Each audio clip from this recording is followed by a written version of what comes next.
Hi, and welcome to my channel. In this video, I will give you a brief and a simple explanation of how the European Union has evolved throughout years. So, if you want more details regarding the exact years when each country has joined the Union, I recommend going to the description box, because in this video I'm mainly discussing kind of the direction of the enlargement and why those countries in a certain region have decided to join the Union. But anyway, let's keep it simple and let's get started.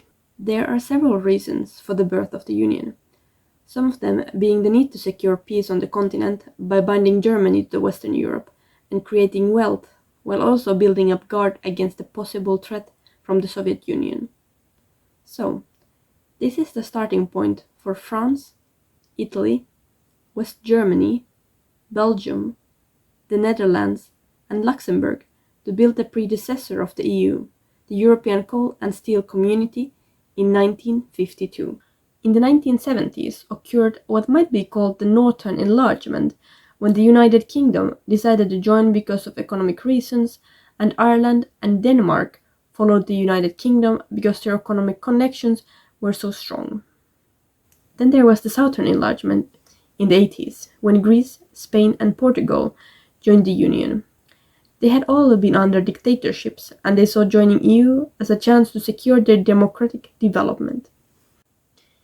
In the 1990s happened the German unification, so also East Germany now became part of the Union. A couple of years later took place the EFTA, European Fair Trade Association enlargement. It is called that because the new members, Finland, Sweden, and Austria, were all members of this organization. Norway was also considering joining the Union, but the people of Norway voted against membership in a referendum. This enlargement happened mainly because of economic reasons and because of the end of the Cold War. The Eastern Enlargement that took place in the early 2000s added a bunch of new countries into the mix. These states were Estonia, Latvia, Lithuania, Poland, Czech Republic, Slovakia, Hungary, Slovenia, Cyprus, and Malta.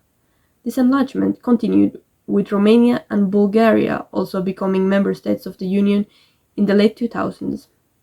This all happened mainly as a result of the Soviet Union collapsing. The countries had been under dictatorships, and now they wanted to be more democratic, and they did not want to stay under the influence of Russia. The most recent addition to the Union is Croatia, which joined in 2013. On the other hand, in 2016, the United Kingdom held a referendum and voted to leave the Union because they were not pleased with the direction of the EU. Even though the referendum was held in 2016, practically the UK left in 2020. And so, for the first time in the history of European Union, the number of member states decreased. This is basically where we are at this point in 2020. Currently, the Union has 27 member states. As an extra, there are some countries that are negotiating for the membership, including Albania, Montenegro, North Macedonia, Serbia, and Turkey.